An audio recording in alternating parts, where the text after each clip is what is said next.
Hello everyone, welcome to my channel teacher connection. आज की video होने वाली है यूपी टेट जिसका एग्ज़ाम जनवरी 2026 में होने वाला है। तो इसके बारे में हम यूपी टेट का सिलेबस क्या है इसको डिस्कस करेंगे और कैसे हमें इन टॉपिक्स को पढ़ना है ये भी डिस्कस करेंगे। तो देखते हैं, ये है पूरा सिलेबस। इसका पीडीएफ भी आपको मिल जाएगा टेलीग्राम चैनल पर, जिसका लिंक वीडियो के डिस्क्रिप्शन में दिया है। तो यहाँ पर हम देखेंगे यूपी टेट में होते हैं 5 सब्जेक्ट। यूपी टेट में कितने सब्जेक्ट होते हैं? 5 सब्जेक्ट होते हैं। तो कौन कौन से ये सब्जेक्ट होते हैं देखते हैं। पहला हमारा सब्जेक्ट जो होता है वो होता है सीडीपी। दूसरा सब्जेक्ट जो हमारा होता है वो होता है हिंदी। और तीसरा सब्जेक्ट हमारा होता है इंग्लिश या संस्कृत। और चौथा सब्जेक्ट होता है हमारा मैथ। और पांचवा सब्जेक्ट हमारा होता है ईवीएस। तो जिसके पास इंग्लिश होगी उसके पास संस्कृत नहीं होगी, जिसके पास संस्कृत होगी उसके पास इंग्लिश नहीं होगी। तो ये हैं हमारे यूपी टेट के सब्जेक्ट। इस जहाँ पर CDP English, CDP Hindi, math और ईवीएस कंपलसरी हैं, सभी के सब्जेक्ट होंगे। केवल हिंदी और इंग्लिश में ही चूज करने का ऑप्शन है। तो जिसका जो सब्जेक्ट स्ट्रांग हो वही सब्जेक्ट इसमें ले सकते हैं, या फिर आप पीवाईक्यू से एक बार इंग्लिश के क्वेश्चंस कर सकते हैं और एक बार संस्कृत के क्वेश्चंस कर सकते हैं, जो आपको दोनों में इजी लगे या जिसको आप अच्छे से समझ पाएँ वहीं आप फॉर्म में फिल करके अपनी लैंग्वेज को चूज़ कर सकते हैं। तो इसमें ये दो लैंग्वेज होती हैं, संस्कृत और इंग्लिश। इसमें 2 लैंग्वेज होती हैं जिसमें से एक लैंग्वेज आपको चूज करना रहता है। तो देखते हैं, फर्स्ट हमारा जो सब्जेक्ट है वो सीडीपी है। सीडीपी में बाल विकास का अर्थ क्या होता है? बाल विकास की आवश्यकताएं। बाल विकास की क्या आवश्यकताएं हैं? शारीरिक विकास कैसे, मानसिक विकास कैसे, संवेदनात्मक विकास कैसे, और अभिव्यक्ति की क्षमता, सृजनात्मकता। और बाल विकास के आधार, उनको प्रभावित करने वाले वंशानुक्रम, वातावरण और पारिवारिक, सामाजिक, विद्यालयी और संचार माध्यम कौन कौन से उनको प्रभावित करने वाले कारण होते हैं और किस प्रकार से प्रभावित करते हैं। सीखने का अर्थ एवं सिद्धांत, अधिगम से बहुत सारे क्वेश्चन आते हैं। यहाँ पर हम कई सारे मनोवैज्ञानिकों को भी पढ़ते हैं जो बहुत इंपॉर्टेंट हैं, जैसे कि थॉर्नडाइक, पावलोव, स्किनर और कोहलर और वाइगोस्की, प्याजे। और सीखने का वक्र, पठार, ये कारण और निराकरण, ये पूरा ही पार्ट बहुत इंपॉर्टेंट है। तो फर्स्ट वाला और सेकंड वाले जो टॉपिक हैं ये बहुत इंपॉर्टेंट है। इसी के साथ इंपॉर्टेंट है शिक्षण की विधियाँ, शिक्षण के उद्देश्य, संप्रेषण, सूक्ष्म शिक्षण से भी काफ़ी क्वेश्चन पूछे गए हैं। और इसी के साथ समावेशी शिक्षा के बारे में भी बहुत बार पूछा गया है। तो ये सारी चीज़ें आपको पढ़नी होगी। जो भी हमारे सिलेबस में दिया गया है हमें सिर्फ उतना पढ़ना है और उसी की हमें प्रैक्टिस करनी है। सारे 10 ईयर के पीवाईक्यूज़ देखने हैं, जो 10 पेपर्स हुए हैं उनके पीवाईक्यूज़ देखने हैं हमें, और उसके साथ साथ हमें इनकी थ्योरी करनी है अच्छे से। इसके लिए आप कोई बुक भी ले सकते हैं या कोई यूट्यूब चैनल से भी आप अपने नोट्स बना करके पढ़ सकते हैं। तो बहुत कोई टफ़ नहीं होता है इसको। हिंदी तो काफ़ी सरल होती है। इसमें अपठित अनुच्छेद आता है, वर्णमाला आती है, और वर्णमाला से मात्रिक शब्दों की पहचान, वाक्य की रचना, सभी ध्वनियाँ की जानकारी होनी चाहिए। हिंदी भाषा की वर्णों के अनुसार अनुनासिक, चंद्रबिंदु, संयुक्ताक्षर, सभी प्रकार की मात्राएं, विराम चिन्ह, अर्ध विराम, पूर्ण विराम, ये सारी चीज़ें, और विलोम, समानार्थी, संज्ञा, सर्वनाम, वचन, लिंग, प्रत्यय, तद्भव, तत्सम, देशज, विदेशज और संधियाँ। तो इसमें ये सारे टॉपिक हिंदी के कॉमन वाले आ जाते हैं। हिंदी तो इजी रहती है। और इसी के साथ इसमें आती है पेडागोजी। पर अभी तक यूपी टेट के एग्ज़ाम में पेडागोजी बहुत कम पूछी जाती है। पेडागोजी सीटेट में बहुत ज़्यादा पूछी जाती है। तो यूपी टेट में तो अभी तक बहुत कम रहता है। आगे देखते हैं अगर अभी चेंज होता है या नहीं होता है। तो इंग्लिश भी अनसीन पैसेज आता है, sentence, subject and predicate, kind of sentences, part of speech, kind of noun, pronoun, adverb, adjective, verb, preposition, conjunction, tenses, articles, punctuation, word formation. तो इतनी सारी चीज़ें इंग्लिश में भी पूछी जाती हैं। तो इन सब को आपको टॉपिक वाइज करना होगा। इसके साथ ही active passive wise, singular, plural और जेंडर ये भी पूछा जाता है। तो इसी के साथ उर्दू का, जिनके पास उर्दू रहेगी, हाँ, संस्कृत, इंग्लिश और उर्दू तीन लैंग्वेज होती हैं जिसमें अपने अकॉर्डिंग आपको अपनी लैंग्वेज चूज करनी पड़ती है।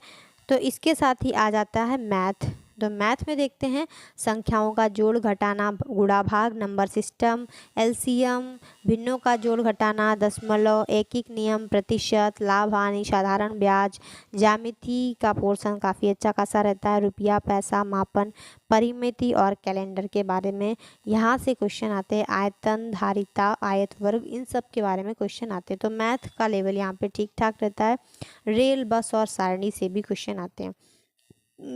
2-3 क्वेश्चन पेडागोजी से भी पूछ दिए जाते हैं, कभी कभी फिक्स नहीं रहता है, कुछ भी थोड़े बहुत क्वेश्चंस आते हैं। इसी के साथ हमारा एक बड़ा सा पोर्शन इसमें रहता है ईवीएस। और ईवीएस में काफ़ी जो ईवीएस कहने के लिए ईवीएस है, यहाँ पर साइंस से भी क्वेश्चन आते हैं और हिस्ट्री से भी क्वेश्चन आते हैं, ज्योग्राफी से भी, पॉलिटी से भी, और ईवीएस तो है ही। तो यहाँ पर कुछ थीम दी गई हैं, उनसे क्वेश्चन आते हैं। परिवार है, भोजन है, मेला है। तो यहाँ पर तो नदियाँ, पर्वत, पठार, ये सिलेबस में जो दिया गया है, यहाँ पर तो कई बार आउट ऑफ सिलेबस भी चीज़ें आ जाती हैं। तो ये वाला पोर्शन आपको ज़्यादा मेहनत करने वाला है और ज़्यादा पढ़ने वाला है। जिनका मैथ नहीं ठीक है उनको मैथ पर भी ध्यान देना होगा और अपनी लैंग्वेज पर भी ध्यान देना होगा। तो इस तरीके से ये था। अब इसी के साथ ये पेपर 2 का भी इसमें पूरा दिया गया है। तो आप अपने सिलेबस और पीवाईक्यू को सबसे पहले करेंगे ताकि आपको पता चल सके कि आपको कितना इसमें आ रहा है और कौन सा जो आपका सेक्शन है वो वीक है, कहाँ आपको ज़्यादा मेहनत करनी है, ये सारी चीज़ें आपको देखनी है। तो इस तरीके से ये पेपर 2 में साइंस और एसएसटी ऑप्शन में रहता है। किसी के पास एसएसटी रहती है और किसी के पास साइंस रहती है। तो साइंस और एसएसटी ऑप्शन में रहता है। तो इस तरीके से ये पूरा सिलेबस है।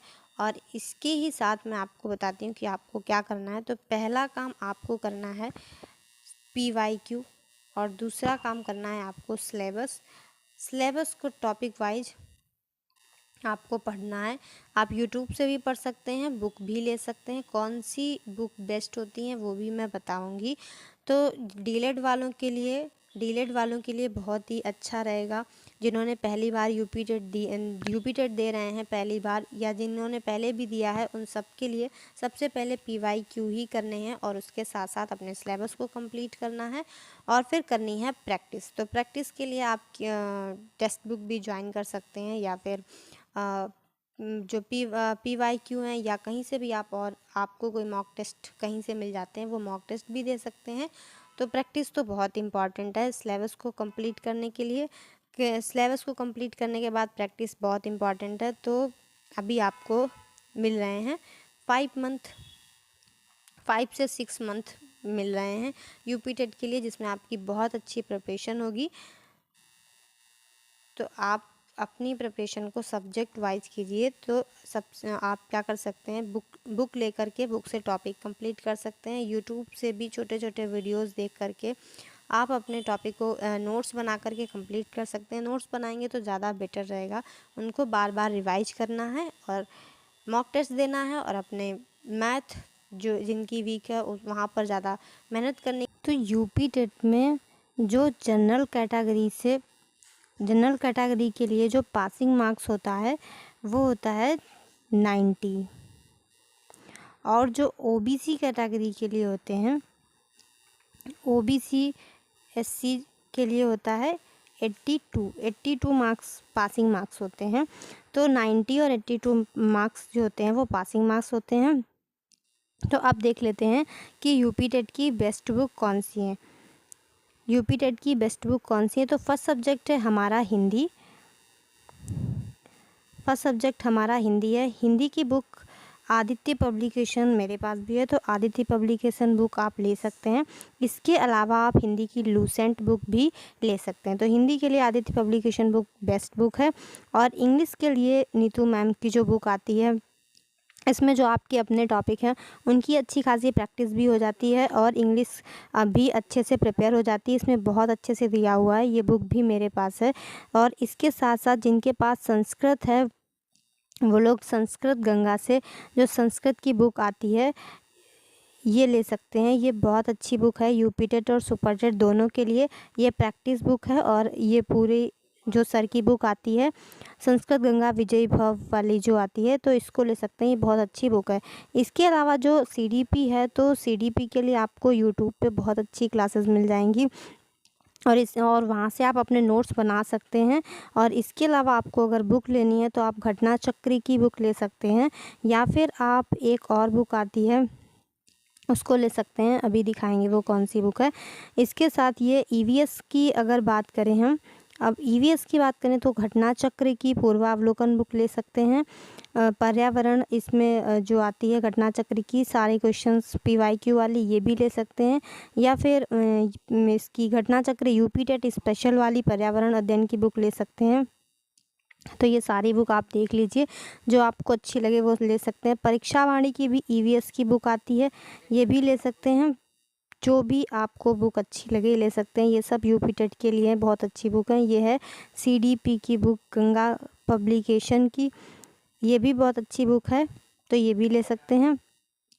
और मैथ के लिए अग्रवाल की भी बुक आती है, अग्रवाल एग्ज़ाम कार्ड, उसकी भी बुक ले सकते हैं। या फिर एसटी यादव सर की अंक गणित, ये वाली बुक भी ले सकते हैं। तो ये थी हमारी यूपी टेट की मैथ की बुक, इसके साथ ये सीडीपी की बुक और